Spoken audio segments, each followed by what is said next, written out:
ያለ ማዕዶት በኢየሱስ አለ። ሰላም ነው። እንዴት ነህ ወንድም አለ ማዕዶት? አቡዬ እንዴት ነህ? ሰላም ናችሁ? እግዚአብሔር ይመስገን። ደህና ናችሁ? ሰላም ብያለሁ። ሰላም ይብዛ። ሚኪም ሰላምታ ማቅረብ ወደ ሀሳብ መግባት ትችላለህ።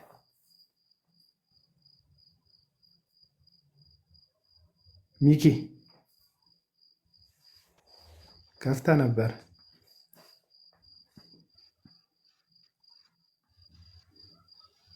ይኸው ርዕሳችን የቱ ጋር ላድርገው? በቃ ቆንጆ ነው ያሁኑበት።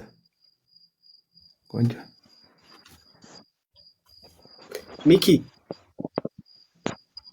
አይ ቲንክ ኔትወርኩ ልክ አይደለም የሚኪ። በቃ እስኪመጣ ድረስ ነቢይ ተመስገን ይቀጥላል እኮ እያልኩኝ እኮ አቤል አልሰማኸኝም? ምን አቤል አልሰማኸኝም? ምን አልከኝ? አዎ የነቢያት ሜጀር ስራቸው ድምፅን ማምጣት ነው ለተባለው ነገር ስመልስ ድምፅን ማምጣቱ ልክ ነው፣ ራይት ነው። ድምፅን ያመጣሉ። ግን ድምፆችም፣ ትንቢቶች፣ መልእክቶች፣ ፈውሶች የትኛውም ነገር የሚለካው በእግዚአብሔር ቃል ስለሆነ የእግዚአብሔርን ቃል አያስተምሩም፣ የእግዚአብሔርን ቃል አይሰብኩም የተባለ ነቢይ አይደለም። ስለዚህ ኖ እኔ አያስተምሩም እኮ አያስተምሩም አይደለም ያልኩት። አያስተምሩ የእግዚአብሔር ቃልማ ሜጀር ፖይንት ነው። ምንም ይሄ የሚሳሳት ነገር አይደለም። የእግዚአብሔር ቃል ግን አስተማሪዎች አይደሉም። አስተማሪ የሚባል ራሱን የቻለ ስጦታ አለ። አስተማሪዎች አይደሉም። ገባ? ለምሳሌ ሐዋርያና ወንጌላዊ እንደሚለያይ የአገልግሎት ተደራሽነታቸው በመጽሐፍ ቅዱሳችን ላይ ነቢያቶች ድምፅን የሚያመጡ ናቸው ብለህ ደምድመህ ለዚያው መልስ ሰጥቻለሁ ብለህ ልታልፍ ትችላለህ ወይ አቤል? አዎ ድምፅ ማምጣት ነው የነቢይ አገልግሎት እንጂ ተነስተህ ሉቃስ ወንጌል፣ ማርቆስ ወንጌል ብለህ ማውራት አይደለም፣ ማስተማር አይደለም እኮ። ለምሳሌ የቱ ጋር ነው የተጻፈው? የቱ ጋር ነው የተጻፈው? ሁል ጊዜ መድረክ ላይ ቆመ ድምፅን በማምጣት ጀምረ ድምፅን በማምጣት ትጨርሳለህ ወይ? የቱ ጋር ነው የተጻፈው? ከዛ በኋላ ትቀመጣለህ አንተ፣ መጋቢ ያስተምርሃል። ቁጭ ትላለህ ከመጋቢው ስር፣ አንተም ትቀጠቅጣለህ፣ ትማራለህ። እንዴ ለምን የእግዚአብሔር ቃል የለውም ወይ? ያ ድምፅን የሚያመጣው ሰው የእግዚአብሔር ቃልማ ሁሉ ምዕመኑም አለው እኮ ብራዘር፣ የእግዚአብሔር ቃል ምዕመኑም አለው። ምን አንተ ብቻ ነህ ነቢይ ስለሆንክ ያለ? የእግዚአብሔር ቃል ህዝቡም አለ። ባለፈው እንደተነጋገር ነው ወደ ላይ በወጣ ጊዜ ምርኮን ማረከ፣ ለቤተ ክርስቲያን ወይም ለሰዎች ስጦታን ሰጠ። እንዲህ ብለን ፕሮፌትስ፣ አፖስትልስ፣ ቲቸርስ ብለን ያልናቸው ለየት ያሉ ናቸው። አንዳንዶች ብሎ ስላለ እነዚህ ደግሞ በቤተ ክርስቲያን በአዲስ ኪዳን ያሉ ቢሮዎች እስከሆኑ ድረስ ያ ሰውዬ ድምፅን አመጣ። ከዚህ ጌታ እግዚአብሔር እንዲህ ይለኛል ብሎ ካለ በኋላ ቁጭ ብሎ የአንድን ፕሮግራም መጨረስ ማይችል ምን አይነት ነቢይ ነው? እስቲ አንተ ያስዳኝ። ይኸውልህ አንተ እኮ ነው ያልከው። አሁን የኤፌሶን ምዕራፍ 4 ላይ እየተነገረው አዲስ ኪዳን ላይ የቤተ ክርስቲያን ምስረታ ላይ የነበሩትን ነቢያቶች በተመለከተ ሐዋርያት በተመለከተ ነው እንጂ አሁን እናንተ ነቢይ ነን የምትሉትን በተመለከተ የተጠቀሰ ጥቅስ አይደለም። በቃ በዛ ዘመን መልእክቱ ሲጻፍ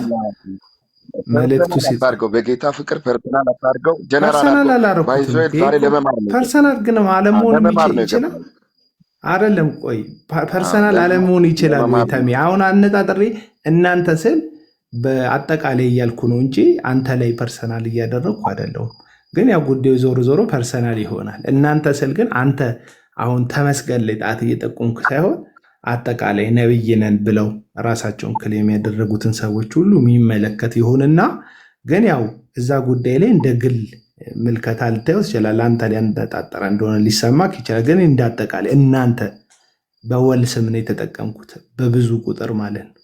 እናንተ በጣም ጥሩ አቤላ፣ በጣም ጥሩ ባለመግባባት እዚህ ጋር እንግባባና አሁን ምን መሰለክ እያልክ ያሉት የተጠቀሰው ምስረታ የቤተ ክርስቲያን ምስረታ ላይ እኔ ይኸውልህ ሀሳቡ ላይ ልሂድ። የቤተ ክርስቲያን ምስረታ ላይ ያሉትን ነቢያቶችን ሐዋርያትን በተመለከተ ነው ጠቅሱ የሚናገረው። ምክንያቱም ጳውሎስ የጉዳዩ አካል ነው። ቤተ ክርስቲያን ሲል ዓለም አቀፊቷን ቤተክርስቲያን አንድ የሆነችዋን ቤተክርስቲያን ካቶሊክ የሆነችዋን ቤተክርስቲያን ነው እየጠቀሰ ያለው ጳውሎስ።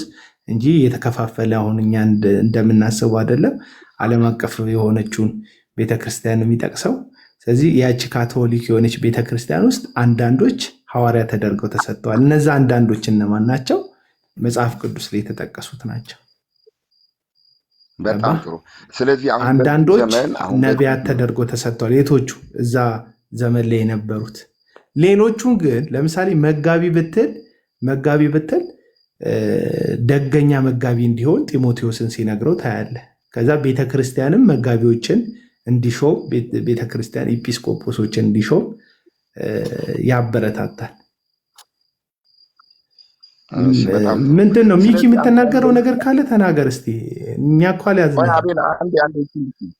አቤል አንዴ ይችን እንትን ልበል፣ ክሊር አድርግልኝ። አሁን አንተ በምታየው ኔትወርክ አስቸግሮታል። አቤላ ነገ እናርገው እያለ ነው። ኔትወርክ ከሆነ ነገ በቃ ሚኪ ብራዘር ከተሜ ጋር አሁን ቀጥሉና አቤላ አንተ አሁን በምታየው ጀስት ምንድነው እኔ ጥያቄ ነው መልሰው። አቤላ አንዴ ተቀጥላለህ። ነቢይ ፕሮፌት ተመስገን ምንድነው እኔ በጥያቄና መልስ አይደለም የማወራው። አቤላም ይሁን ማንም የትኛውም ሰው ደቂቃ ሰጥቶ የሚወያይ ሰው ካለ እዚህ ጉዳይ ላይ በዛ መልኩ ነው የምወያየው። እንደዛ ፈቃደኛ ከሆነ እሱ የሚያምነውን አካሄድ በደቂቃው ቁጭ ያደርጋል፣ እኔም በደቂቃ ቁጭ ያደርጋል። ያስማማል። አቤላ ይቻላል። ደቂቃ ምናምን ካልክ እኔ ያን ያህል ብዙ እንትን አይደለም ብዬ ነው። ይቻላል። 5 ደቂቃ ምናምን እየተሰጠ ማውራት እንችላለን። ችግር የለው። በቃ እሺ፣ ከነቢይ ጋር ጨርሱና እንቀጥላለን። እሺ ችግር የለውም። ባለፈውም ሳምንት ስለተነጋገርን ብዙ እንትን የምል ነገር የለም። ግን እኔ አቤል አንድ ነገር የምልህ አንተ አሁን በምታይበት እይታ፣ አንተ በተረዳበት መረዳት ጀት አሁን ባለችው አሁናዊ ባለችው ቤተክርስቲያን ላይ ነቢይ የሚባል ጸጋ የለም፣ ኦልሬዲ ባለፈው አልፏል ብለን ይችን እስቲ ቃል በቃል ዙሪያ ጥምጥም ሳትሄድ ቃል በቃል ንገርልኝ አቤል። ሲጀመር ይኸውልህ የክርስቶስ መንፈስ የትንቢት መንፈስ ነው፣ ራሱ የክርስቶስ መንፈስ። ስለዚህ መንፈሱ አለ። አሜን። ቆይ መንፈሱ አለ። ከዛ ደግሞ የትንቢት ስጦታም ደግሞ አለ። የትንቢት ስጦታ የቆሮንቶስ 12 ላይ የተጠቀሰው የትንቢት ስጦታ ማለት አለ። ይሄ ደግሞ ስጦታ ለቤተ ክርስቲያን የተሰጠ ነው፣ በወንዶችም በሴቶችም ላይ እግዚአብሔር መንፈስ ቅዱስ እንደወደደ በዚህ ስጦታ ለቤተ ክርስቲያን መልእክትን ያመጣል። አሁን ሊገስጽ የወደደውን ይገስጻል፣ ሊመክር የፈለገውን ይመክራል፣ ሊያጽናና የፈለገውን ያጽናናል። ያ ማለት ግን ነቢይ አለ ማለት አይደለም። ትንቢት ግን አለ፣ የትንቢት መንፈስ ግን አለ። አሁን እኛ ከስማቸው በፊት ነቢይ የሚል ታይትል የለጠፈ አካል የለም። ያንን ነገር የነበሩ ነበሩ፣ ነቢይ ተደርገው የተሰጡ በአዲስ ኪዳን በመጀመሪያዋ ቤተክርስቲያን ውስጥ የነበሩ ነቢያት ነበሩ፣ የተጠቀሱ በስምም የተጠቀሱ በድርጊትም የተጠቀሱ። እዛ ከነዛ ከነዛ ነቢያት ውጪ አሁን ላይ ባለችው ቤተክርስቲያን ውስጥ የትንቢት መንፈስ ይሰራል እንጂ በሁላችንም ውስጥ እንጂ ስፔሲፊክ እከሌ ነቢይ ተደርጎ ተሰጥቷል የሚል ማስረጃ የለውም።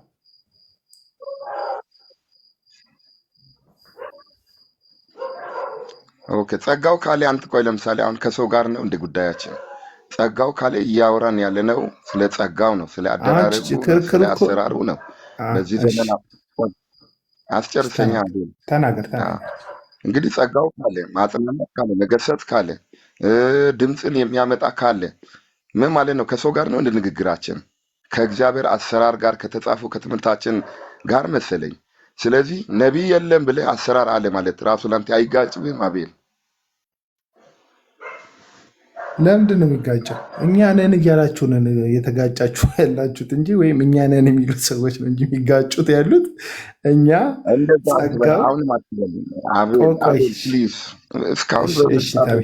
ተሜ ቆይ አንዴ። እኛ ነን የሚሉት ሰዎች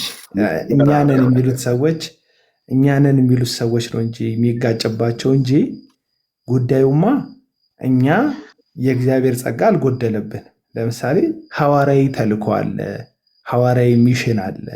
ቤተክርስቲያን አሁንም ቤተክርስቲያን ትተክላለች፣ አጥቢያዎችን ታደራጃለች ቤተክርስቲያን። ሐዋርያ የሚባሉት ግን አውቶራይዝድ የሆኑት ባይብል ላይ የተጠቀሱት አካሎች ግን የሉ። እውነተኛ ሐዋርያትና እውነተኛ ነቢያቶች አሏት ቤተክርስቲያን? አዎ።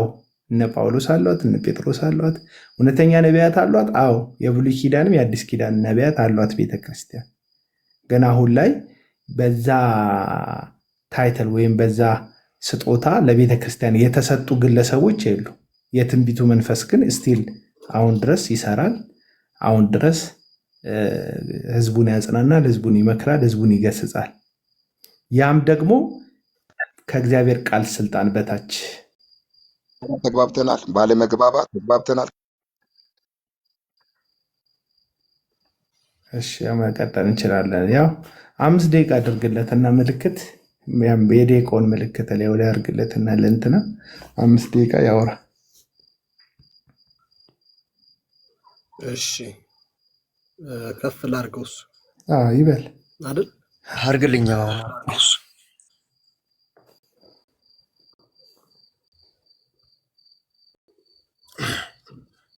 እሺ ጀምር ሚኪ። እሺ እሺ፣ የጌታ ስም የተባረከው።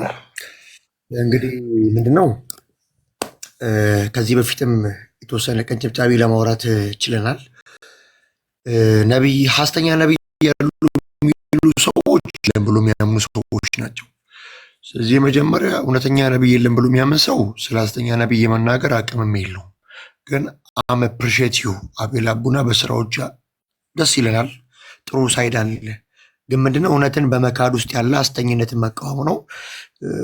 ዞሮ ዞሮ ስራውን ያፈርስባል። ለምን? ጨለማ ካለ ብርሃን፣ ብርሃን ካለ ጨለማ አለ፣ እውነት ካለ ውሸት አለ። ስራ ጥሩ ቢሆንም ግን ቶታሊ ነቢይና ሐዋርያ የለም ብለህ ታስባለህ።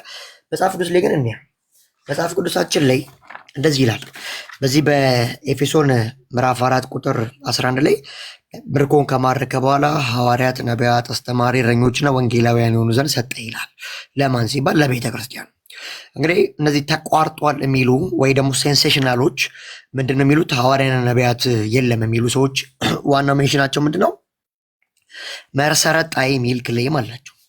የመጀመሪያው ኤፌሶን ምዕራፍ 2 ቁጥር 20 ላይ በሐዋርያትና በነቢያት መሰረት ታንጻችኋል፣ የማዕዘኑ ራስ ድንጋይ ግን ኢየሱስ ነው ይላል።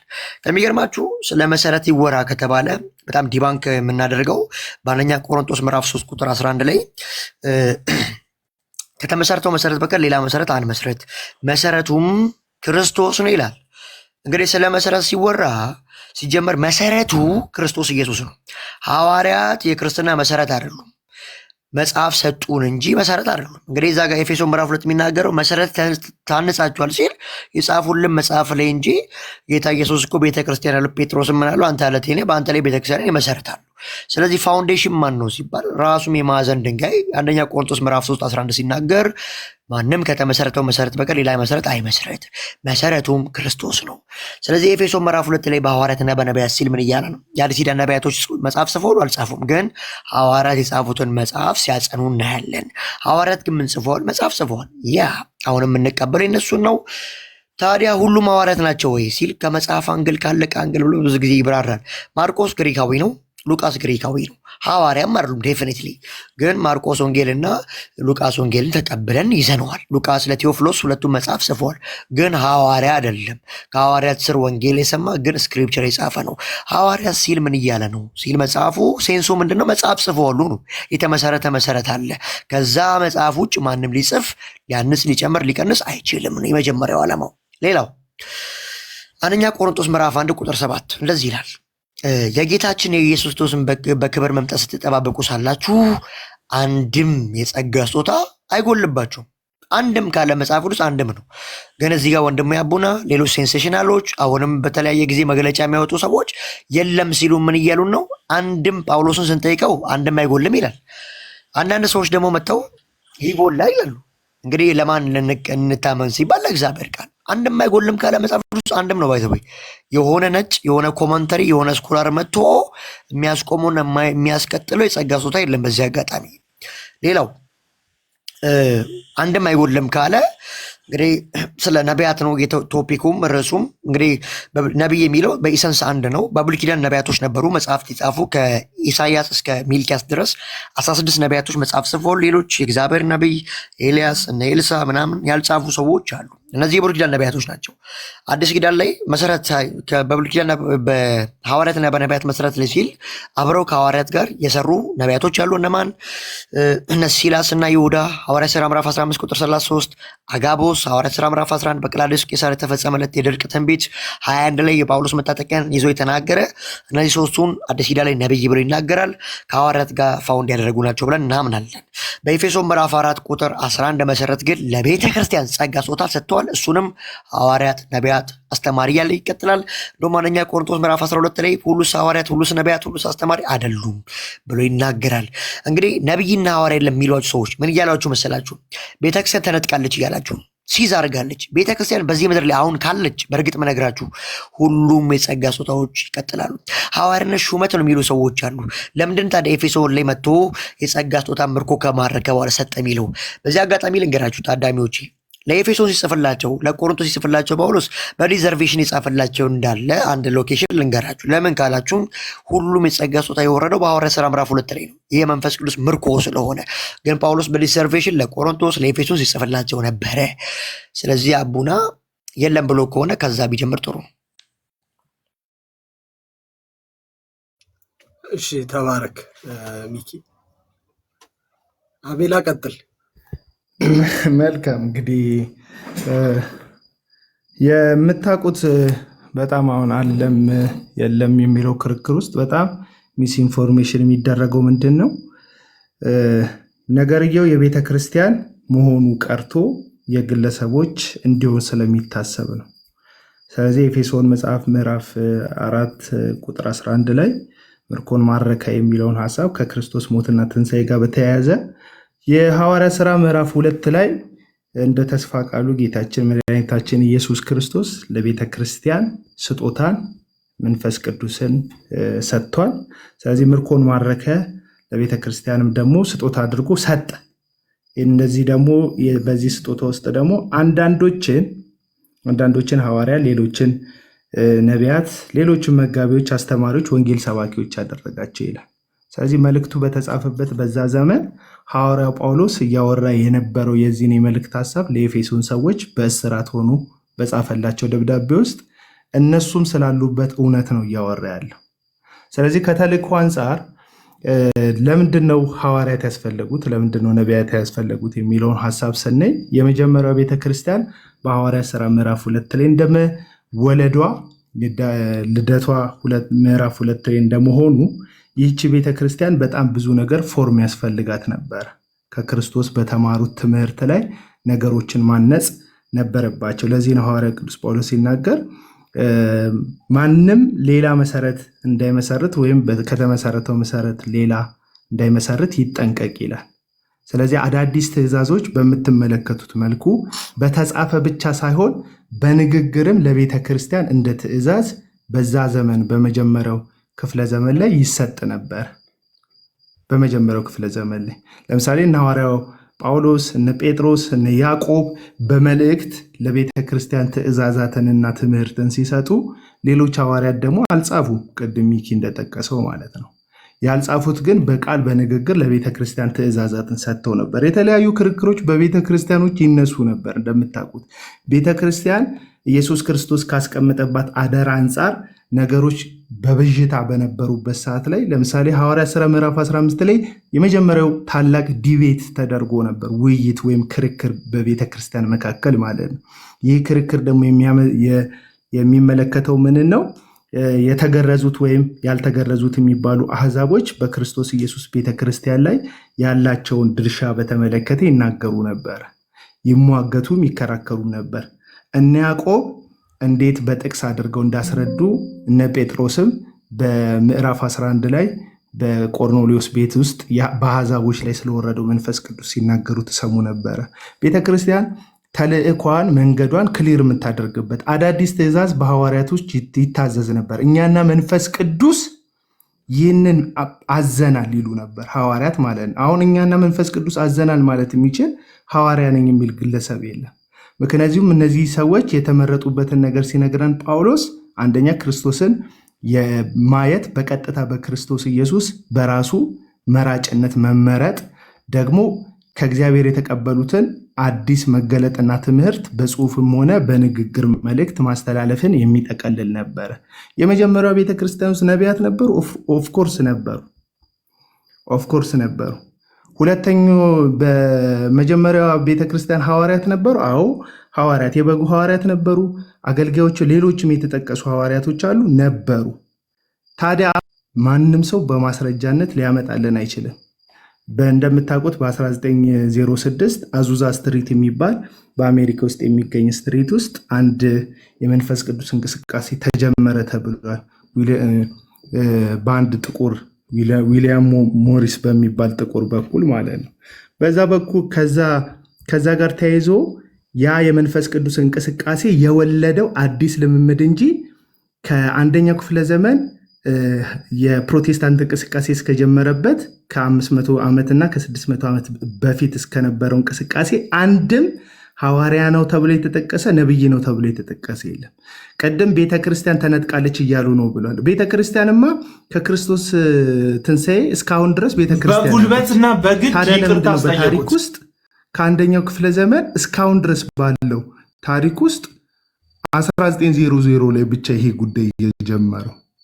በታሪክ ውስጥ ለምንድን ነው መጠቀስ ያልቻሉት እነዚህ ግለሰቦች? ስለዚህ ይህንን ነገር መመልከት ትችላላችሁ። አሁን መሆን የሚፈልጉ ሰዎች ነን እያሉ ነው እንጂ እንዲህ የሚባል ነገር ጭራሽ የለም። ቴንኪው። እሺ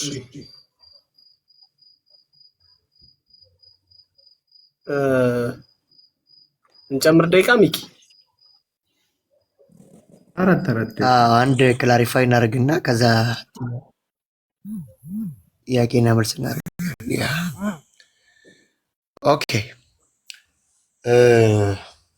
እንግዲህ ሁል ጊዜ ሲነሳ ኦርቶዶክሶችም ሌሎችም የሚያነሱ ጥያቄ ነው። በተለይ ስለዚህ ስለ ካሪዝማቲክ ስለ ፔንቴኮስታል አዙዛ ስትሪክ የሚባል ሹፈት አለና በጣም ይሄ ነገር ክላሪፋይ ማድረግ አለብን። እኛ በልሳን ጉዳይም ዲቤት ገብተን ስለምናውቅና አዙዛ ስትሪክ ምን ማለት ነው? እንግዲህ እዛ ስትሪክ ላይ አብልጠው ፈለጉ፣ ጌታ ተገለጠላቸው፣ ደን አለቀ። ከዛ ውጭ በታሪክ ፕሮቴስታንቲዝም ራሱ ሉተር መች ነው የተነሳው? በ15 ምናምን እኮ የሉተርን ትምህርት በታሪክ ታመጣዋለህ። ከባድ ዲባንኬሽን ስለሚገጥም እንደዚህ አይነት ሞግት ውስጥ ባትገባ በጣም ጥሩ ነው። አሁን አምስት ሶላ የምትለው ፔንቴን የምትለው ራሱ አታመጣውም በታሪክ 4ኛ ክፍለ ዘመን ታመጣዋለህ። እነ ዮሐንስ አፈወርቄ ሰከንድ ሴንቸሪ፣ እነ ኢራኔስ እነ አጋስቲ ምናምን ናቸው ያሉት እኮ። ወደዛ ወደ ቸርች ስትሪ ምናምን ካልክ ተወሱ። ይሄ አሁን አንተ የምታምነው ኮንፌሽን ራሱ ገደልን ነው። ኤኒዌይስ ልሳን፣ ሐዋርያነት፣ ነብይነት 24ቱም የጸጋ ስጦታዎች መች ነው አፕን ያደረጉት? ቅድም እንዳለው ቤተክርስቲያን ስትወለድ በሐዋርያት ሥራ ምዕራፍ 2። ኦኬ ታዲያሳ ሲባል የጸጋ ስጦታ ሁሉ ለቤተ ክርስቲያን ሰጥቷል። ቅድም ያመጣሁትን ሙግት አይታችኋል። ለዚህ ማፍረሻ የሚሆን አካል አላመጣም። አንደኛ ቆሮንቶስ ምዕራፍ 1 ቁጥር 7 የጌታ ኢየሱስ ክርስቶስ በክብር መምጣት ስትጠባበቁ ሳላችሁ አንድም ነው የሚለው። እንግዲህ ሴንሴሽናልና አቡና እንደና አቡና አይነት ሰዎች ኧረ ይቋረጣል የለም በታሪክ እና ከሌ ይጎላል እና ከሌ እንስማ ጳውሎስ እንስማ። ይሄ ነው አንዱ ሙግት። አንድም ካለ መጽሐፍ ቅዱስ አንድም ነው። ስለዚህ ጀሩሳሌም አዙዛ ስትሪክ ምናምን የሚለውን ተውትና ጀሩሳሌም ስትሪክ ነው። እኛ ስክሪፕቸር ነው ምናምን ሶላ ስክሪፕቸር አለን። ከመጽሐፍ ቅዱስ ውጭ የሆነ ሀሳብ የሰውን ኮመንተሪ የሆነ ነጭ ፈላስፋ ምናምን መቀበል አይነት ሰው አይደለም። መጽሐፍ ቅዱስ ባለስልጣን ነው። ስለዚህ ይህን ተናግር ያለው ኤፌሶን ምዕራፍ 2 ክላሪፋይ አድርጌ ያለው በሐዋርያትና በነቢያት መሰረት ማለት ሐዋርያት መሰረቱ እንደ ክርስትናን አልመሰረቱም እኮ ትምህርት አቆሙ ነው። ክርስቶስ ኢየሱስ ሪቪሌሽን ትምህርቱን ጻፉ ነው እንጂ የክርስትና ጀማሪ ጳውሎስ ነው እንዴ? መጽሐፍ ሲናገር የሃይማኖታችን ጀማሪና ፈጻሚ ኢየሱስ ነው የሚለው። ስለዚህ በደንብ ትልቅ ስተት ባይሳት በጣም አሪፍ ይመስለኛል። ኤፌሶን ሌስ በቃ ምርኮን ከማረከ በኋላ ኦፊሶቹ ሰጠ። ታዲያ የትኛው እገሌ ነው መጥቶ ሐዋርያ ከዛ በኋላ ነብይ የለም የሚለው? እንግዲህ እኛ ሐዋርያነትም ክላሪፋይ ስናደርግ እንግዲህ በዲቪዥን ወደ 4 ወደ 5 ሊሄዱ ይችላሉ። በሰንስ አንድ ቢሆንም ፕሮፌቶችም ልክ እንደዛው ዘሴም እንደነዛ ኦቶሪታቲቭ ናቸው። ጌታን በአይን አይቷሉ የሚል ክላሪፊኬሽን የለም። ደቂቃም በጣም ትንሽ ስለሆነ እዛ ማብራራት በጣም አስቸጋሪ ነው። ስለዚህ አዙዛ ምናምን የሚባለው ታሪክ ተወሱን ክርስትናውን ራሱ ዲባንክ ያደርጋል። ወደ መጀመሪያው 400 ዓመት አንጣ ብለህ አታመጣውም አምስቱን ሶላዎች ራሱ። ስለዚህ ካሪዝማቲኮች ጋር ፔንቴኮስታል ጋር አሁን ያለው የጸጋ ስጦታን አክሴፕት የሚያደርጉት ጋር ለመፋየት ስትፈልጉ ታሪክ አታንሱ። የእግዚአብሔር ቃል ከታሪክ ይበልጣል። የጳውሎስ መጽሐፍ ከታሪክ ይበልጣል። የትኛውም ቸርች ፋደርስ ክሌም ቢያደርግ ኮመንተሪ ቢጽፍ ከጳውሎስ ስክሪፕት አይበልጥም። ስለዚህ አሁን መታመን ያለብን ለእግዚአብሔር ቃል ነው። ከዚያ ቃል ነው። ሌላው በአንደኛ ቆሮንቶስ ምዕራፍ 14 ላይ የለም በመጀመሪያው ዘመን ለሚሉት ሙግቶች ለአቡና ማለት ነው 2 ወይ 3 ነቢያቶች ይናገሩ ይላል። በየት በጉባኤ መካከል የነቢያት መንፈስ ለነቢያት ይገዛ ይላል። ታዲያ በጉባኤ ውስጥ ነቢያቶች ይነጋገሩ እያለ ኧረ በቃ ፋውንድ ከተደረገዋለ የለም እያለን አቡና። ቆሮንቶስ ቸርች ውስጥ ግን ነቢያቶች ነበሩ፣ ግን ደግሞ የነቢያት መንፈስ ለነቢያት ይገዛ ነበር ሲገለገሉ እናያለን። ሌላው ጸጋ የተሰጠው ሐዋርያት ሥራ ምዕራፍ 2 ነው ብሏል። ለምን ከመቼ ጀምሮ ሲባል ከመንፈስ ቅዱስ ምርኮ መማረክ ከጌታ ምርኮ መማረክ በኋላ የመንፈስ ቅዱስ የጸጋ ስጦታ ወርዷል። እንዴት ነው ተቋረጠ የምትለኝ? ለዚህ ክላሪፊኬሽን እንፈልጋለን። ተቋረጠ ስለ መች ተቋረጠ፣ እንዴት ተቋረጠ የሚለው አሳማኝ መልስ አልሰማውም እስካሁን። ስለዚህ አቡና ምንድን አይነት አቋም አለው ካላችሁኝ፣ ሲጀመር እውነተኛ ነብይም የለም ብሎ ያስባል። ስለዚህ ግን ሐሰተኛ ነቢይ ለአቡና አሉ። በጣም የሚገርም ነው። እነሱም መቃወማቸው ደስ ቢለንም ግን ብርሃን የለም የሚል ሰው ስለሆነ ያ ሙግት ራሱ የእሱ ሙግት ዜሮ ነው። ባይዘው የሚሰራው ትልቅ ስራ ነው። ግን እውነተኛም የለም ብሎ የሚያምን ሰው እንዴት ውሸትን ሊቃወም ይችላል? ይሄ ራሱ በጣም ከባድ ዲባንኬሽን ውስጥ ይወስደዋል ማለት ነው። እና ሙግትን ግን እያፈረስክ ብትሄድ ደስ ይለኛል። ሲጀመር ተቋረጠ ያለ ሰው የለም። መቋረጥ የሚባል ነገር የለም ክርስትና ላይ። በነገራችን ላይ በክርስቶስ ኢየሱስ ያለችዋ ቤተክርስቲያን ከጥንት እስካሁን ድረስ የቀጠለች ናት። ቤተክርስቲያን ሉተር አይደለም የጀመራት፣ ሉተር አይደለም ያስቀጠላት። ሉተር የተሐድሶ እንቅስቃሴ ወይም ወደ መጀመሪያ ወደ አባቶቻችን ሀሳብ እንመለስ የሚልን ሀሳብ ያቀነቀነ ሰው እንጂ አዲስ ክርስትናን ወይም አዲስ እምነትን የጀመረ እንደሆነ አላስብም በእኔ ሀሳብ። ስለዚህ የተቋረጠ የሚባል ነገር አላወራውም። እኔ ተቋርጧል አላልኩም። መስራች አንድ መሰረት ነው። በነገራችን ላይ መጽሐፍ ቅዱስ ላይ ያለው በቃ አንደኛው ራሱ ክርስቶስ አለቱ ነው መሰረታችን። እዛ መሰረት ላይ ደግሞ በክርስቶስ ኢየሱስ ያለውን ትምህርት እነ ጳውሎስ እንደ ብልሃተኛ አናጺ አነጽኩ ይላል ጳውሎስ። እንደ ብልሃተኛ አናጺ ሐዋርያቶቹ አንጸዋል። በምን ላይ? በዛ በክርስቶስ ኢየሱስ ባለው ጸጋ ላይ ማለት ነው። ስለዚህ ተቋረጠ የሚል ሐሳብ አይደለም ያለው። ቤተክርስቲያን ታንጻለች በትምህርቶቻቸው ላይ። እነሱ ካነጹ በኋላ ግን አገልግሎታቸው አስፈላጊውን ድርጊት ወይም አስፈላጊውን ነገር ተወጥቷል ብዬ አምናለሁ። ለምሳሌ ክርስቶስ ዳግም ሁለተኛ አይሞትም፣ ተቋርጧል ማለት አይደለም። የክርስቶስ ኢየሱስ መስዋዕትነት አንድ ጊዜ ለሁላችን ተገብቶን እንዳዳነን ሁሉ የሐዋርያቱን በክርስቶስ ኢየሱስ ቤተክርስቲያን ላይ ያለው የመሰረት ትምህርት በቂ ነው። የሚለወጥ አይደለም፣ የሚቀየር አይደለም፣ የሚሻሻል አይደለም። የማይሻሻል ትምህርት ላታመጣ ምንም ላትቀይር ነገር ሐዋርያ ነኝ ብለህ የምትነሳበት ነገር የለም። ሐዋርያ አለ የሚሉ ሰዎች ሐዋርያነትን በሶስት ጉዳይ ይከፍሉታል። የበጉ ሐዋርያት፣ የአሕዛብ ሐዋርያትና የቤተ ክርስቲያን ሐዋርያት ብለው አንድም ግን ማስረጃ ሊያመጡ አይችሉም። በእንደዚህ አይነት ደረጃ የተከፋፈለ መጽሐፍ ቅዱስ ማለት ነው። መጽሐፍ ቅዱስ ሐሳብ ማለት ነው። ስለዚህ የአሕዛብ ሐዋርያ እናውቀዋለን፣ የእንትንም ሐዋርያ እናውቀዋለን፣ የበጉንም ሐዋርያ። አንተ የምትለው የቤተ ክርስቲያን ሐዋርያ ብለህ የጠቀስካቸው ግን ባይብሊካሊ ቃል በቃል የተጠቀሰ ሐሳብ የለውም። ለምሳሌ ጳውሎስ ይለየዋል አጀንዳውን ራሱ ገላትያን መጽሐፍ ምዕራፍ 2 ቁጥር 7 ላይ እንደዚህ የሚል ሐሳብ ይናገራል።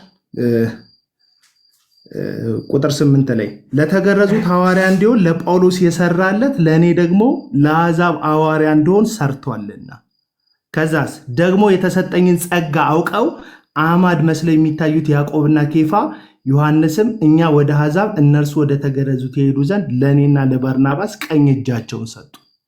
ኢየሱስ ራሱ መጥቶ የመረጣቸው ሐዋርያቶች ጳውሎስ በእግዚአብሔር በራሱ የተመረጠ ሐዋርያና ጸጋ ያለበት ሰው እንደሆነ አፕሩቭ አድርገውለታል።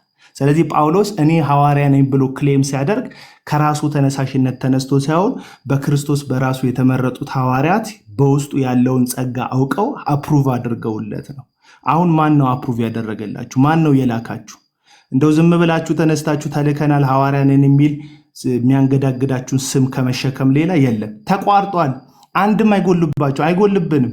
አዎ ቤተክርስቲያን ሐዋርያዊ ተልእኮ ነው አሁንም ያላት።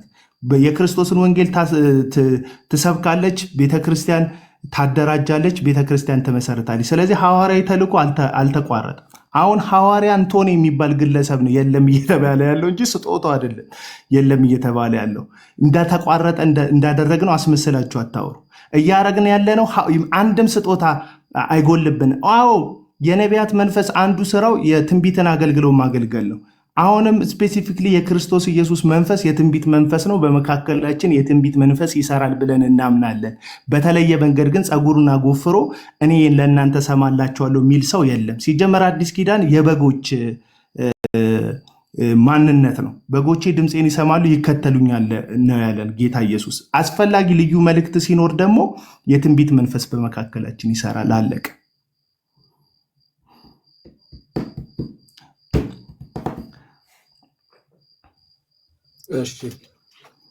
ስለዚህ 4 ደቂቃ አድርግና ጥያቄ ልጠይቀው፣ ከዛ ጥያቄ ይጠይቅ። አቲ አምስተኛ ነው መሰለኝ። የኔም ልጆች ድንገት እንዳይመጡብኝ ብዬ ማታ ተነስተው ይቅርታ ማቲ ጥያቄ እኛ ምን ጠይቅ እንደምናልባት አንድ ላይ መመለስ ከተቻለ አንተ እሱን መጠየቅ ትችላለህ። ነብይ ተመስገንም እኔን መጠየቅ ይችላል። እንደዛ ማድረግ እንችላለን። 10 ደቂቃ ይሁንና 5 ደቂቃ 5 ደቂቃ ናቲ ጠይቅ ሚኪን፣ 5 ደቂቃ ደግሞ ተሜ ጠይቀኝ ወይም ሌላ ሴት ጠይቀኝ። ከዛ ደግሞ እርስ በርሳችንም እንጠያይቃለን። 5 ደቂቃ ደግሞ በቃ እንጨርሳለን። ሌሎችም እንዲሳተፉ ብዬ ነው። እንጨርሳለን፣ ችግር የለውም። ፋይናል ይሆናል። እናንተን ጨርስና እነሱ ቀድሞ ይጠይቁንና ከዛ በኋላ እናንተ ፋይናል እናደርገዋለን። አዎ ደቂቃችን ምናልባት 5 ደቂቃ ላይሆን ይችላል። ጥያቄ ስለሆነ የኔ በተለይ ምንድነው እኔ አሁን ማለት ሐዋርያው ጳውሎስ ሐዋርያ አይደለም ተብሎ በተጠየቀ ጊዜ መጽሐፍ ቅዱስ ላይ ያሉ ፖይንቶችን እከለ ተሹሟል እከለ እንደዚህ ሆኗል የሚል ሳይሆን የጠየቀው ያነሳው ሐዋርያ አይደለም የተባለበትን ትክክለኛ ምክንያቱን ተረድቶ እንዴት እንደዛ አላችሁ ብሎ ስለራሱ ሐዋርያ መሆኑን አስረዳቸው። ያንን ሲያስረዳ የጠየቀው ጥያቄዎች አሉ። እንደዚህ አይደለሁምን እንደዚህ አላየሁትምን እያለ ነበርና እነዛ አዎንታዊ ምላሽ ሲያገኙ ያደረጋቸው ነው ያየውን ነገር ነው የሚገልጹትና አሁን ሐዋርያ የለም ብለን ስንል አይ ሐዋርያ አለ የሚል አካል ወይ ተመሳሳይ የሆነ ሐዋርያ ስለመሆኑ የሚያረጋግጥ ነገር ይንገረን። አሁን ቅድም እስካሁን ሲነሱ የነበሩ ነገሮች ምንድናቸው? መጽሐፍ ቅዱስ ላይ የሐዋርያትና የነቢያት አገልግሎት ቀጥሏል አልቀጠለም የሚል ነው። መጽሐፍ ቅዱስ ቀጥሏል ይላል አለ፣ አልቀጠለም ያለም አካልም የለም። ነገር ግን ይሄ ሐዋርያ የሚባል የለም፣ ነቢይ የሚባል የለም ነው። አለ የሚል ሰው ምክንያቱም በሚል ልክ እንደ ሐዋርያው ጳውሎስ ሐዋርያት ስለመኖራቸው ያስቀምጥልኝ። ለኔ ምንድነው እኔ ሐዋርያ ነኝ ማን ነው ነቢይ ነኝ ስትል ምናልባት ምትኩ ከምን መነሻ ነው አንተን ነቢይ ያልከው? በዚህ ጊዜ አንተና እኔን ምንድነው የሚለየን? እኔ አሁን ነቢይ አይደለሁም። ምንድነው የሚለየን እኔና አንተን? በዚህ ዘመን መንፈስ ቅዱስ የወረደው ኦኬ ድምጽ ሰማው ምንድነው አደረገ ጠይቀውና ይመልስልና ጠይቅ ደግሞ እንደዛ ይሻላል። ወይ ደግሞ ነቢይ ጨርሰን ብንጠያየቅም እንችላለን። መልካም በቃ ይሄ ነው የኔ ማለት ሐዋርያ ነኝ ወይም ነቢይ ነኝ የምትባልበትን መስፈርቱን ንገረኝ። በቃ እኔ ሊቀበል ያ አንተን ከኔ ይለየኛል ማለት ነው። በዚህ ጊዜ አሁን ሁለታችንም በዚሁ ዘመን ስለሆነ ያለንበት ሁለታችንም የምንጠቀመው አንድ መጽሐፍ ቅዱስ ስለሆነ አንተ ነቢይ እኔ ነቢይ ያለንኩበትን መለያዎችን ንገረን። ሐዋርያው ጳውሎስ ሐዋርያ የሆነበት በዘመኑ የነበሩ ግን ሌሎች ሐዋርያት ያልሆኑበትን እንደተናገረ ማለት ነው። እሺ ብራዘር በጣም ከሚገርመው እሺ ሚውት አድርግና ልመልስልኝ። በጣም ከገረመኝና ካስደነቀኝ እኔን ከአንተም ይለየዋል በመጀመሪያ እንደዚህ አይነት ጥያቄ አይጠይቅም። በክርስቶስ ኢየሱስ ሁሉም ልጅ ነው፣ ሁሉም የእግዚአብሔር ልጅ ነው። ማንም ከማንም አያንስም አይበልጥም። ይሄ ክሌም በአይምሮ ውስጥ ሊኖር ይገባል። እንግዲህ ፊተኛ ሆነው የሚያገለግሉ ሰዎች የቤተ ክርስቲያን ፓስተርም ወንጌላዊም ቢሆን ከአንተ አይበልጥም። በዚህ አጋጣሚ ልንገርህ፣ የሆነ ሰው ተሾሞ አገለገለ ፓስተር ወንጌላዊ ያልከው ከአንተ የሚበልጥ ምንም አይነት እንትን የለውም፣ ኦቶሪቲ የለውም። ለምን ሲባል ሁሉም ቅዱስ ነው፣ በክርስቶስ ኢየሱስ የተዋጀ ነው። ለአገልግሎት ግን እግዚአብሔር ሰሌክት ሲያደርጋቸው ፊተኛ ያደርጋቸዋል። ወደ ጥያቄ ልምጣ። የሆነ ሰው አስተማሪ ነብይ ሆነ ማለት ይበልጠኛል ብለህ እንዳታስብ በዚህ አጋጣሚ። እና ሐዋርያው ጳውሎስ በአይን አይቷል፣ ኮንፈርሜሽን አለው። ስለዚህ ነቢያቶችም ልክ እንደዚሁ እና አሁን ያሉ ሐዋርያቶችና አሁን ያሉ ነቢያቶች ምንድነው መረጃቸውና ምንድን ማስረጃቸው የሚል ነው። ኦኬ እንግዲህ ስለ ጳውሎስ ላንሳልህ። እንግዲህ ቅድም በኢሰንስ ብያለሁ። እኔ ማቲ ያው ጀስት ደክሞት ይሆናል አላውቅም። ታይሞቹን በጣም ያሳጠረ ነው። ቶፒኩ ግን በጣም በልክ ነው፣ ሰፊ ኦፊሻል ዲቤት የሚፈልግ አይነት ከያዝ ነው። ሰሞኑ ብዙ ሰው ጠርቼ ነበር አልመጡም። ስለዚህ ሐዋርያው እንግዲህ ሐዋርያነት በአብሮት ወይ በግብር አንድ ነው ስሙ። 5 አይነት ሐዋርያ ምናምን ነው፣ ግን ማን ተጠርቶበታል ሲባል ኢየሱስ ሐዋርያ ተብሏል ዕብራውያን ምዕራፍ 3 1 ላይ። ከዛ የበጎ ሐዋርያቶች አሉ ማቴዎስ 10። ከዛ የአሕዛብ ዕቃ ቅድም አሁን ለጥያቄ ያነሳው ማንን ነው? ጳውሎስን ነው። የአሕዛብ ሐዋርያ ነው የሚለው ምርጥ ዕቃ ነው። ጳውሎስ ሐዋርያ ለመሆን እንዴት ነው ሲባል ጌታን አይቶት። የት? ሁለተኛ ቆሮንቶስ ምዕራፍ 9 እኔ ጌታን አላየሁትም ብሎ ይናገራል። ነው በርናባስ ከሐዋርያቶች ጋር ሊያቀላቅለው ሲል አልፈልግም ብሎ ከዛ ሲያገባቡ ታያለ። ግን ከዛ በፊት ይሁዳ ወደ ገዛው ስፍራ ሲገባ አንድ ማቲያስ እና ኢዮስጦስ የሚባል ጓደኛው መጥተዋሉ። ከሁለት አንዱ በይሁዳ በኩል ለመግባት። በዛ ጊዜ የነበረው መስፈርት አይተህ ከሆነ ሁላችሁም አይምሮ ውስጥ ያለው ያ ነው። ምንድን የሚለው ያኛው ጌታ በገባበት ቦታበት አብሮ የነበረ የትንሣኤው ምስክር የሚሆንና ከመጥምቁ ዮሐንስ ጀምሮ አብሮ የነበረ የሚል ክሌም ነው። ያ ክሌም ለማን ነው ካልከኝ ለማቲያስ ብቻ ነው የሰራው። ይህን ክሌም ይዘህ ፖል ጋር ብትሄድ ራሱ ፉል አይሰራም። ዴፊኒትሊ ማለት ነው። ለጳውሎስ ራሱ የሰራው ጌታን ኢንካውንተር ስላደረገው ደማስቆ ላይ ስለተገናኘው ነው እንጂ ዮሐንስ ከመጥምቁ ዮሐንስ ጀምሮ ጳውሎስ ከጌታ ጋር ነበር እንዴ? ገማሊያ ስር ነበር እንጂ 3 ዓመት ተኩል እንደነ ዮሐንስ እና እንደ ጴጥሮስ ተምሯል አልተማረም። ጳውሎስ ገማሊያ ስር ነው፣ ለአይሁድ እምነት የሚቀና ነው። ስለዚህ ያኛውን መስፈርት አመጣችሁ። ብዙ ጊዜ ያው እንግዲህ ጀነራል እያደረኩ ነው የማወራው። ለፖል እንኳን እናሰራ ካላችሁ ፉል አይሰራም። በአይን ማየት ብቻ የሚለው ነው። ሲጀመር የጳውሎስ ሐዋርያነት ላይ ጥያቄ የለንም። ፈርዘር መጽሐፍ ቅዱስ ላይ ሌሎች ሐዋርያ ተጠርተዋል። አዎ በርናባስ ሐዋርያ፣ ሲላስና ጢሞቴዎስ መጽሐፍ ቅዱስ ላይ አንተ የምታነበው መጽሐፍ ቅዱስ ላይ ሐዋርያ ተብሏል። እሱንም የመሰከረላቸው ፖል ነው። ሁለተኛ ተሰሎንቄ ምዕራፍ 2 ቁጥር 6 ላይ እኛ ብቻ ነን ከሐዋርያት መካከል እያለ ይናገራል። ስለነሱ ኮንፈርም እያደረገ ነው። አሁን ዘመን ሐዋርያ አለ ብለኛል። አዎ አለ። በየትኛው መሰረት? በአንደኛ ቆሮንቶስ ምዕራፍ 12 መሰረት እና በኤፌሶ ምዕራፍ 4 ቁጥር 11 መሰረት ለቤተ ክርስቲያን ምርኮ ማርኮ ሐዋርያት፣ ነቢያት፣ መምህራን እያለ ይቀጥላል። ለምንድን ያልቀጠለው ታዲያ? ሐዋርያት ስትሉ እኮ መጽሐፍ የጻፉት የመጀመሪያዎቹን፣ ከዛ ነቢያት ደግሞ አብረው የጸሉትን እንዳትል ቁጥር 13 ላይ ወርዶ አካሉ ይገነባ ዘንድ ይላል። ገና አካሉ ተገንብቶ አላለቀም። ስለዚህ ፋውንዴሽን የተመሰረተው ትምህርትን የመሰረቱት ስለ መሰረት ስናወራ ራሱ አንደኛ ቆሮንቶስ ምዕራፍ 3 11 ላይ ማንም ከዚህ ከተመሰረተው መሰረት በቀር ማንም እንዳይመሰረት ብሎ መሰረቱ ኢየሱስ ነው ይላል፣ ክርስቶስ ነው የሚለው። ስለዚህ በተመሰረተው መሰረት ግን የሚያንጹ አሁን እንዳሉ ይናገራል። አካሉ የተገነባ ነው፣ ግን በኦቶሪቲ በዘመን ሊለያዩ ይችላሉ። ስለዚህ በቁጥር እንሂድ ካለ ወደ 5 ደረጃ ይደርሳል ባይብል ላይ ማለት ነው። አሁን ካሉት ጋር ወደ ፕሮፌቲክ አይደለም ስትመጣ ልክ እንደዚሁ ነው። የብሉይ ኪዳን ነቢያቶች አሉ፣ አዲስ ኪዳን መሰረት ታያለ። በኤፌሶ ምዕራፍ 4 ቁጥር 13 መሰረትና በአንደኛ ቆሮንቶስ ምዕራፍ 13 መሰረት ቤተክርስቲያን ሲስ ስላላደረገች አንድም የጸጋ ስጦታ አይጎልባችሁም ስለተባለ ሁሉም ደግሞ የጸጋ ስጦታ ስለሆኑ ናዋይዴስ አሉ። ወደ ፕሮፌት ስትመጣ ዲቪዥናቸው ወደ 3 ሊገባ ይችላል። አንተን ከነቢይ ምንም የሚለይ ጉዳይ የለም። አንተም የእግዚአብሔር ልጅ ነህ። ነቢዩም እውነተኛ ነቢይ ከሆነ እግዚአብሔር ልጅ ነው። አንተ ከእሱ አታንሰም፣ እሱ ከአንተ አይበልጥም። ኦሌስ ከተመለሰልህ ይሄ ነው። ካልተመለሰልህ ጠይቀኝ። አይ ጥያቄው አልተመለሰልኝም። እኔ እንደጠየቁ አልመለስክልኝም። ምናልባት ይቅርታ። እኔ እያልኩ ያለሁት አንተ ፕሮፌት የተባልክበት እኔ ፕሮፌት ያልተባልኩበት እንጂ ፕሮፌት ከመጋቢ ፕሮፌት ከአስተማሪ ይበልጣል ያንሳል የሚል አላነሳው። ሲጀምር እንደዚህ አይነት ፕሮፌት መባል የፈለግከው አንተ ልጨርስልና ጥያቄን አስተካክላ። አሁን እኮ እያወራን ለኛው እኛ ምንድነው ነቢይ በመጽሐፍ ቅዱስ አለ ወይ በዚህ ዘመን አለ የሚል ሙግት ነው። በጥያቄ ወጣ ጥያቄ ላይ ጠይቀን አወራነው ላይ እኮ ነው የምጠይቀን ብሮ ጥያቄ ራሱ ይህንን ደቂቃ ልጠቀምና እኔ ነቢይ የለም እያልኩ ነው። ነቢይ አለ ብቻ ሳይሆን አለሁኝ እያልክ ነው። እና አንተ እኔ ነቢይ የለም እያልኩ ነው። አንተ ደግሞ ነቢ አለ ብቻ ሳይሆን ነቢ ነኝ ነው። ያ ከሆነ ነቢ ነኝ ስለ አንተ ኖ ነቢ ተሜ ድምጽ ይረብሻልና አንተ ነቢ ስለ አንተ ነቢ የሆንክበት ከኔ በምን ተለይተ ነው? ወይም እኔ ነቢ ራስን ማለት የማልችልበት አንተ ደግሞ ራስን ነቢ ማለት የምትችልበት ምንድነው መስፈርቱ ነው ማለት እንጂ ስለ ነቢያትና ስለ ሐዋርያት አይደለም። እኔማ ነቢ የለም እያልኩ ነው ሐዋርያም የለም እያልኩ ነው። አንተ ደግሞ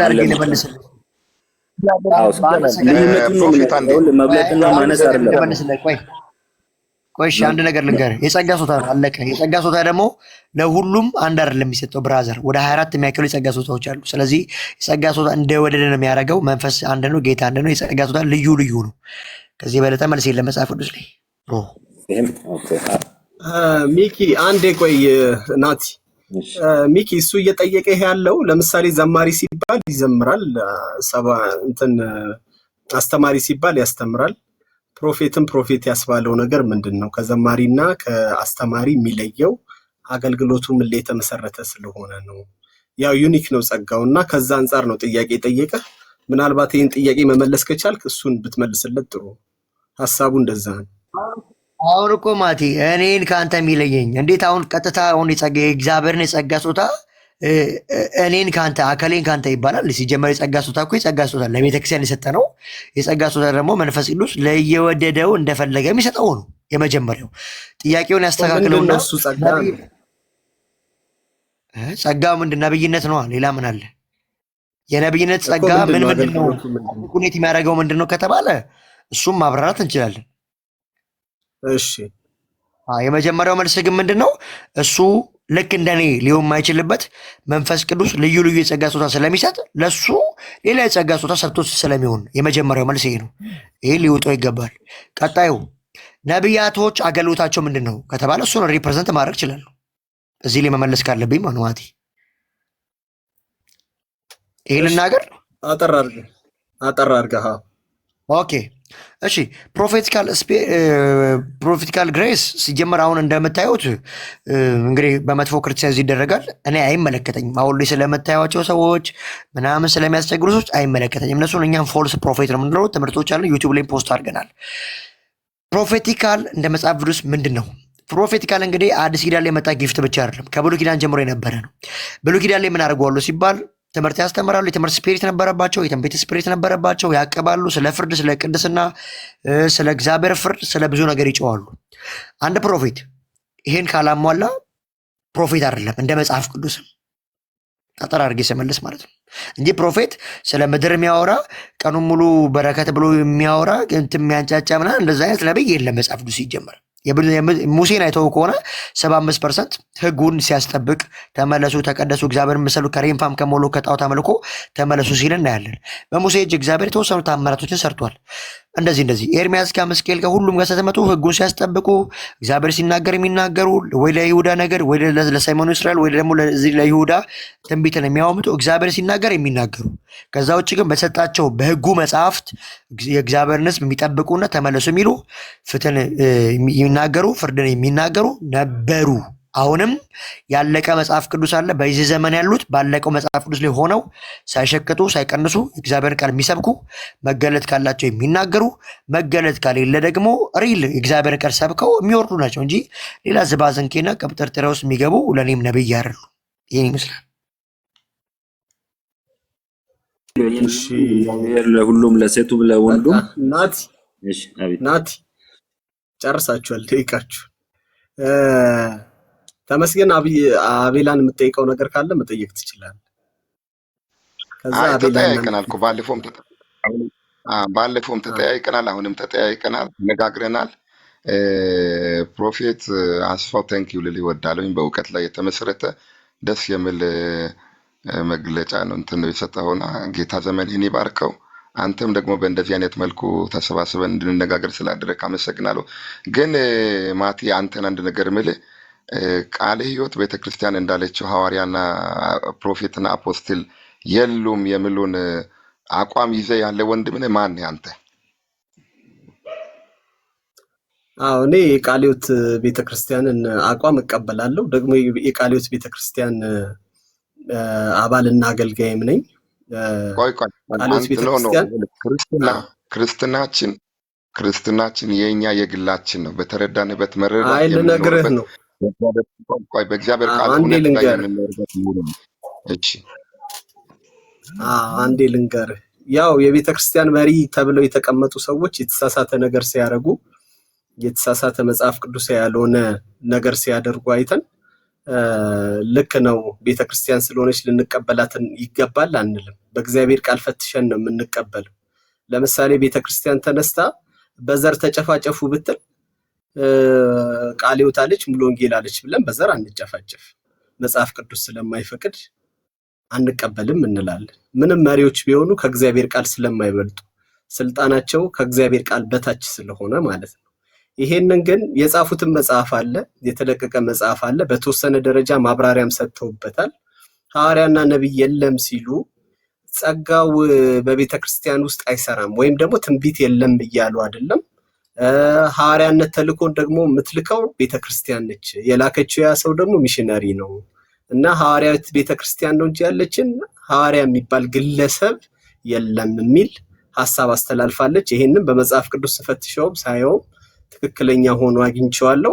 ሌሎች ቤተክርስቲያናትም እናንተም ደግሞ ከስማችሁ በፊት የፕሮፌት ሊሆን ይችላል፣ አፖስትል ሊሆን ይችላል ነን የምትሉ ሰዎች ይሄንን የእግዚአብሔርን ቃል በደንብ አጥንታችሁ ቼክ አድርጋችሁ ወደዚህኛው መስመር ብትመለሱ ጥሩ ነው ብዬ አስባለሁ። እዚህ ጋርም ገብተን የምንወያየው ሐሳብ የምንሰጠው ሰዎች ወደዛ በእኛ በኩል እንዲመጡ ነው። ግን የሌሎችን ሐሳብ እስከ ጥግ ድረስ መጋፋትና እንትን ውስጥ አልገባም በግሌ። ግን ትክክለኛው ይሄ ነው ብዬ አምናለሁ። ይሄ የኔ አቋም ነው። ነቢይ ተሜ አቤልና ሚኪ አንድ ቁጥር ጽፈሃል፣ ግን ከአቤል ነው የሚጀምረው መሰለኝ። እኔ ልጠይቅ። ሶሪ በጣም ማቲ ሚኪ ነው ልጠይቀው። ኧረ እናቴ ተረጋጊ። በመሀል እኮ ገባ ሌላ ሰው። ቅድም ያንቺ ጥያቄ አልቀበልም። ኦፊሻል ዲቤት ነው የምጠራቸው። ጥሪልኝ ኦፊሻል ዲቤት ጥሪልኝ። ሁሉንም ያንቺ ጥያቄ አልቀበልም። አቤላ አንዴ ከአቤላ ጋር ጥያቄ። ኧረ ዝም በይ በእናትሽ። ቆይ አንዴ ከአቤል ጋር ስታወራ የየሳተው ነገር አለ። ሚኪ ለምን አትጠይቅህ? ወይ ተረጋጋ። እሺ አልጠይቀውም። በቃ አቤላ ነው የምጠይቀው። መጀመሪያ አቤላ ነው የምጠይቀው። ለምን አቤላ ነው ስጠይቅ? እንዴ ሚውት አድርጋ ታውራ። ቆይ አይደለም እኔ እናንተ ጥያቄና መልሳችን አንጠይቅም። ታውራ ምን? እኔ በቃ አቤል ጋር ነው ጥያቄ ያለኝ። አይቀበላትም። ምን ነው ተቆጣክ እኮ ሚኪ። አይደለም እሺ አቤል ዲቤት ጠርተናል። ኧረ እባክህ ሚውት አድርገው። ሚኪያስ ምንድን ነው? እሺ አቤል ቅድም በሌላኛው ስልክ እየሰማው ነበር። ይሄ አካውንት መስሎኝ ለካ ሌላ አካውንት ነበረ እና እየሰማዎች ነበር። ገና ስትጀምሩ ውይይታችሁ ምን አለ ሚኪያስ ሉተር እያስተማረው ራሱ በመጀመሪያው 400 ዓመት ራሱ የለም 5 ሶላዎችን እንዳሉ ማለት ነው የሉም ብሏል። ስለዚህ ሉተር ያስተማረው 5 ብቻዎች ከሌሉ እንዴት ነው ፕሮቴስታንት መሆን ያቻለው? ሐዋርያትና ነቢያት አሉ ብሎ ለማጽደቅ የተሐድሶ አባቶችን መካድ እኔ ከባድ መስሎ ስለታየ ነው። አይ ቲንክ አቤላ የሰማኸው ስላልመሰለኝ ነው። እና የነ ሉተር አስተምሮ የመጀመሪያው 400 ዓመት ያልነበረ ነው ብሏል። እና ያኔ ጥያቄ ስለፈጠረብኝ ነው እንትን ያልኩት ጥያቄ ለመጠየቅ የገባሁት። እና ሐዋርያትና ነቢያት አሉ ብሎ ለማጽደቅ እንዲህ ማለቱ ተገቢ ነው ወይ ትላለህ? አቤላ ይሄን መልስልኝ እስኪ። እንግዲህ እነ ሉተር የቤተክርስቲያን ሐዳሳውያን እንደመሆናቸው ቤተክርስቲያን የስህተት ወይም የተጨመሩ ነገሮች አሉባት ብለው ከማመናቸው ጋር ተያይዞ ያንን ነገር ሊያስተካክል የሚችለው ወደ እግዚአብሔር ቃል ብቻ መመለስ ወይም የእግዚአብሔር ቃል ብቻ የሚለውን ሐሳብ አስተምረዋል።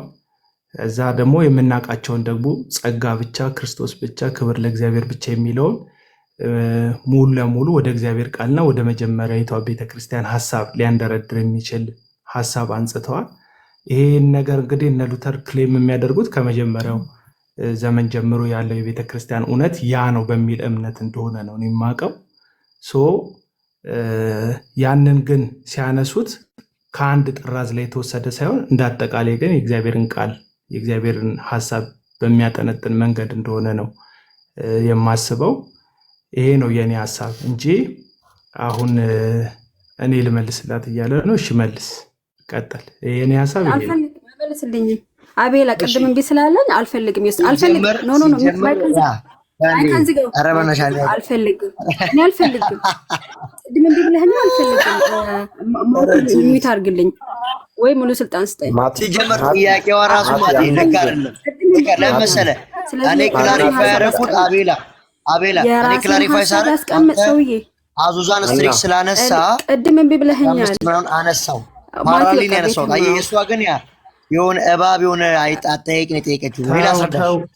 እሺ ሙሉ ማቲ ፕሊዝ። አይ ሚኪ የራሴን ሐሳብ ላስቀምጥ።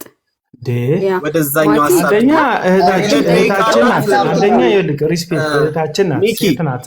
ሀንቾ እንደዚህ ደፍረውታ መናገረው ምናምን አፕሪሺየት ማድረግ አለብን በዚህ ዘመን ላይ የእግዚአብሔርን ቃል ራሱ ወደ መከታተለው ማለት ነው። ከዛ ደግሞ ተያይዞ አንተ ከሆነ ጊዜ አንፃር የሆነ ነገር ስለነከስክባት ብቻ ይመስለኛል አይ ቲንክ እንትን የምትልባት የቆረጅ ልጠይቅ ከማለት ጀምሮ ትክክል አይደለም አፕሮችክ ሚኪ። እኔ አሁን አንተ ፕሮፌት ነኝ እንደምትል አውቃለሁ። ፕሮፌት ነኝ እኔ ብዙ ጊዜ ነብይ ለሚባሉ ሰዎች እንደ ጠላት ነው የምታሰበው ታውቃለህ። ግን አንተ አፕሮች ጥሩ ነው። የእግዚአብሔር ቃል ላይ ጥሩ ነገር አለ ምን በቃ ስትመጣ ጥሩ ነገር ነው ያለ። እንደው ነብይ ነህ ብዬ አምኜ ተቀብዬ ሳይሆን ግን ካንተ ጋር ለማውራት አይከብደኝም። አንዳንድ ጭፍን ካለውን ከተመስገን ጋር ጥሩ ተግባቦት አለ እና ተግባብተናል። ጥሩ ከተመስገን ጋር ለማውራት አይከብደኝም። እንደዚሁ የሐሳብ ልዩነት እንኳን ቢኖራቸው ሀና ጋር ለመነጋገር ለምን እንደከበደ ካልገባኝም የሐሳብ ልዩነት ሊኖራችሁ ይችላል እና እንደዛ አይመስልም? አቤላ ሀንቾ የሰጧት ደቂቃ ስላለ ትጨርስና እሱን እኮ መቼ አወራችበት? ተጨቃጨቅንበት እኮ ምን የሰጣት ደቂቃ አለ?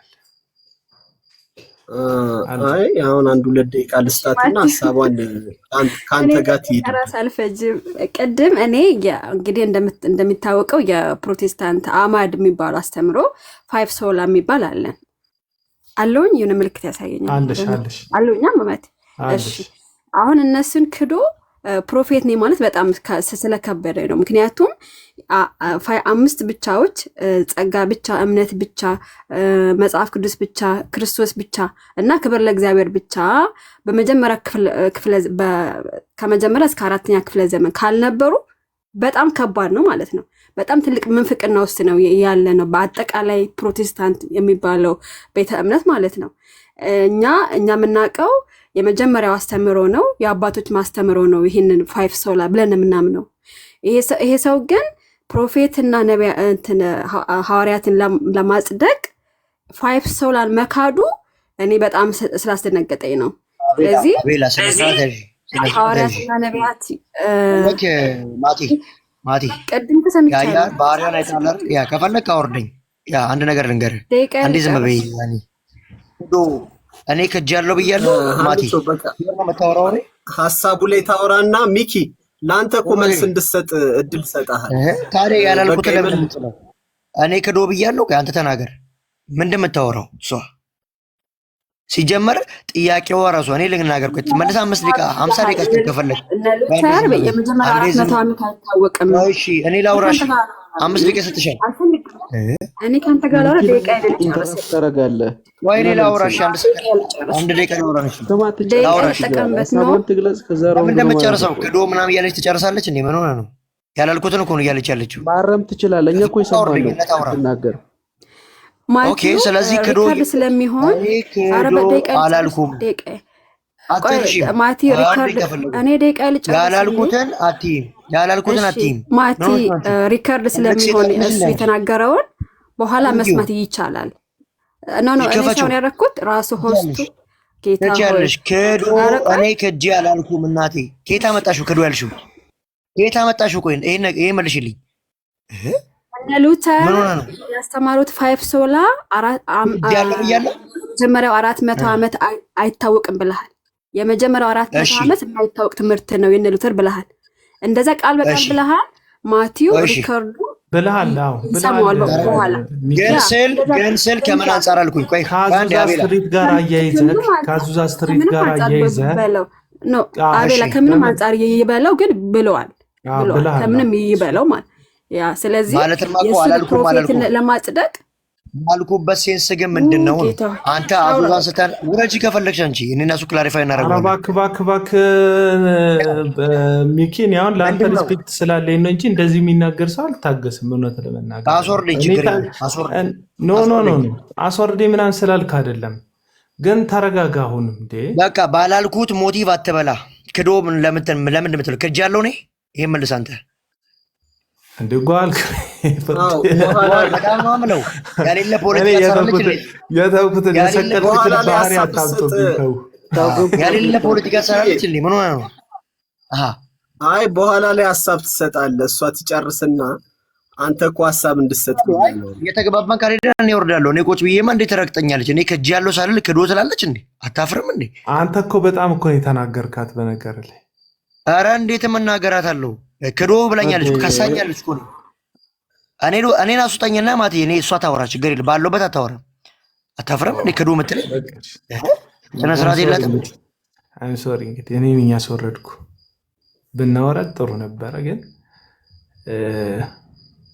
ምንም እንትን ልል አልቻልኩም። ስለሆነ እንዴት ሊናገር ይችላል? እኔ ወርዳለሁ እናንተ ጨርሱ። ግን አሁን ነብይ የለም ብዬ ብል ራሱ እኮ አይፈረድብኝም። ይሄን ሰው ያያየው እንዴት ነው በአሁን ዘመን ነብይ ያለ ብዬ የምቀበለው? ይሄንን ስርዓት በነገራችን ላይ የተሐድሶ አባቶች ላይ ጥያቄ ካለበት ሰው ፕሮቴስታንት ለመሆን ምንም እንትን የለውም፣ የሚቆይበት ምክንያት የለውም። እውነት ለመናገር ያ ፕሮቴስታንቲዝም ራሱ የጀመረው በእነዚህ ተሐድሶ አባቶች በኩል ነው እንቅስቃሴው የጀመረው ማለት። ስለዚህ አንድ ሰው እነ ሉተርንም ሌሎቹንም እንትናል ሊናገር የፈለገበት ፖይንት አይ ነው ገብቶኛል። እኔ 1906 ላይ የተነሳው የአዙዛ ስትሪት ጉዳይ ላይ እንትን አነሳው። ከአዙዛ ስትሪት በፊት ይሄኛው ሐዋርያ የሚባል እንቅስቃሴ መቼም ቤተክርስቲያን አልተቋረጠችም። ያው ሉተር የጀመረው ቤተክርስቲያን የለም፣ ቤተክርስቲያን ነበረች። በካቶሊክም ብትሉ በኦርቶዶክስም ውስጥ ብትሉ ቤተክርስቲያን ነበረች። ገባ የተቋም አለበለዚያ ቤተክርስቲያን ጠፍታ ፋውንድ ተደርጋ ነው የሚል የተሳሳተ ትምህርት ነው የሚኖረን። ቤተክርስቲያን በየትኛውም መውጣትና መውረድ ውስጥ በብዥታ ውስጥም በብዙ መንገድ ውስጥም ቤተክርስቲያን ሙሽራው ክርስቶስ ኢየሱስ እስኪመጣ ድረስ ትኖራለች ቤተክርስቲያን።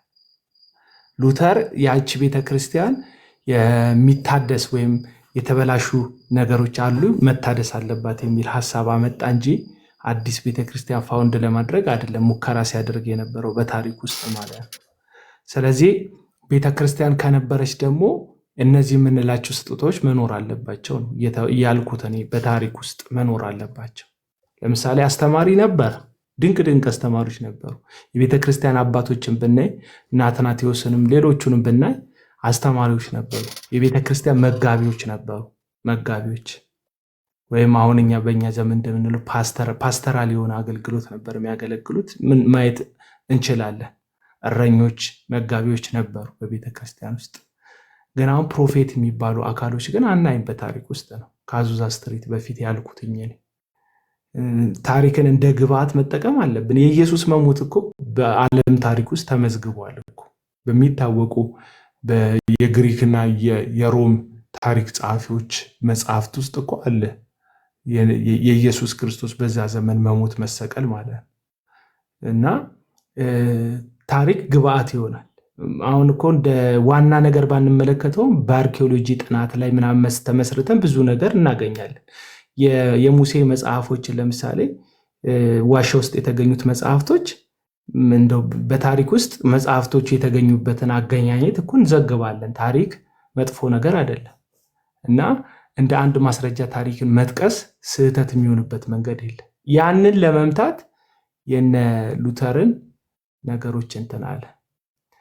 ጥያቄና መልሱ ከፈለገ ይግባና እንጠያየቃለን፣ ችግር የለውም። ሚኪ እንትን አለ ጓገጫ በዛ ከሀና ጋር ሀናና አማን ሻሎም ላይ ነው እንደዚህ አይነት ስፒሪት ስታሳይ የተመለከተ ባለፈውም ከአማንሻሎም ጋር እንደዚህ አይነት በቃ የመረረ ስፒሪት ነው ያለው እንትና ሚኪ። ከዛ ዴቭ ሲነሳ በቃ ሚኪ አይችልም ያንቀጠቅጠዋል።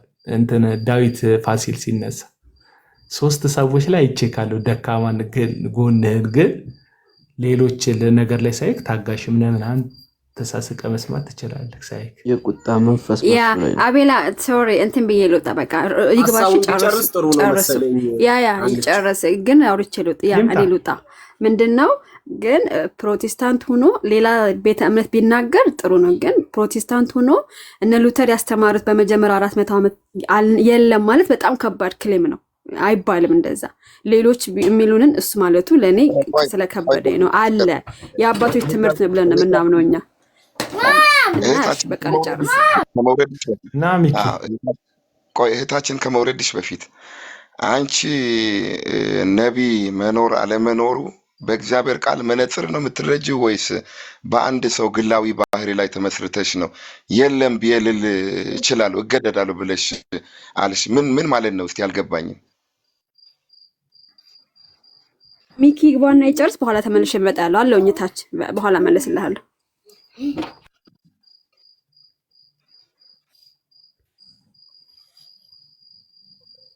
ሚኪና ግባ ማቲዬ ላክለት እንዴ ወይ አንተ ላክልኝ ሚኪ።